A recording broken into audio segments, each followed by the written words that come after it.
Let's talk about salary cap draft strategy next on Fantasy Baseball Today in 5.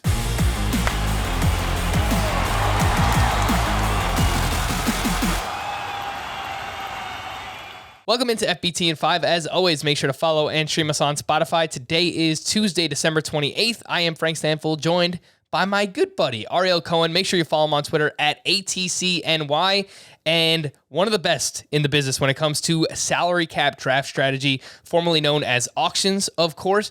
And Ariel, what's just like your overall general strategy? Because for me, I am prepping. I'm trying to plan out everything. I have a few players at each position that I'm trying to target, and then I have backups for those players in case I miss out on my first target. So what do you do usually when it comes to just an overall strategy prepping for these kind of drafts?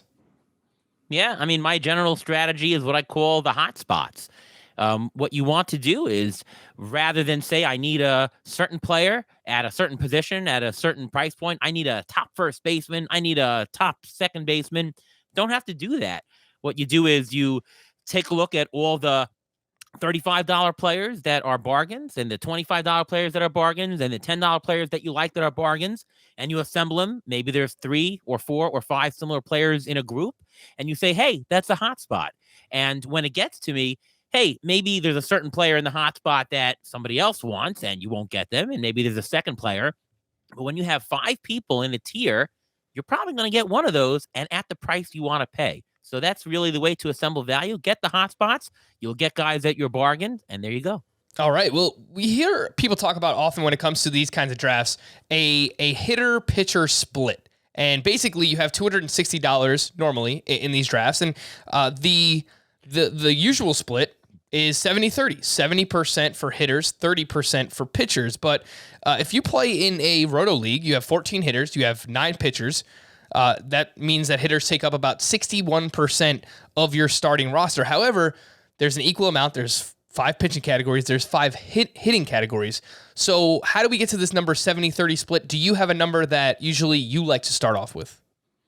Yeah, I mean, I don't have a specific number, and I think it really matters in the given year.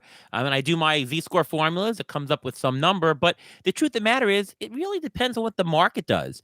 If everybody is pricing on average to 65%, that's really what you should use. I mean, to look at the exaggerated case, if everyone decided all of a sudden to go 90-10 and put all their money in hitting, well, you would have an average team if you came in with 65-35 because you wouldn't get a single hitter and you would get all the pitchers. You would be top in hitting and not top in pitching and bottom in hitting. That's not the way to do it. The way is to price to the market and coast and fit on average to what the market is saying. This way, it looks like any player could be a bargain, whether it's hitting or whether it's pitching. Only one thing I would say on top of that is that if you're a better evaluator of pitching and you're not as great as hitting, put a little bit more, make it 2-3% more and tilt towards that just to give you the extra edge to get something that you maybe not as good at. We know that the nomination and the bidding process for salary cap drafts is one that is very fun. You hear people talk about throwing players out that maybe you don't want to get money off of the table. There's people when it comes to bidding, they'll jump bid and instead of just going up by $1, maybe they'll jump $2, $3 at a time. Or if they see a round number coming up, they'll jump to that number rather than just moving by $1 increments. What about you, Ariel? How do you nominate players? And do you have a specific strategy when it comes to bidding on players as well? Well, as far as the jump bidding and stuff, the truth is that I try to be heard as much as I can. If a player is $30, I'll say 15, 16, 17, 20. I want to get up to a number and people hear my voice so that they have no idea what I'm doing. They don't know if I'm really in or really out. As far as jump bidding, though, and going if you're at 16 to jump to 18, the truth is that it doesn't work as well as you think, but it makes you feel better. I mean, if you go to jump to 18 and you lose the player, you're like, well, at least I tried. And if you win him, you say, great, I won him. So it just makes you feel good. But the truth is that half the time it works, half the time it doesn't work. But in terms of throwing out people that you want or don't want, in general, throw out people that you do want. Hey, if you throw out just any random person to get some money off the board, you're going to miss out some opportunities where you either need information about the player pool or you need to find out if I can get a certain player at a certain bargain. So you're better off taking that. And I would say maybe 2 out of 3 picks. Nominate somebody you think you can get at a bargain, and then that other third pick, just to mess around with everybody, throw that one somebody you don't want so nobody can follow you and know what you're doing.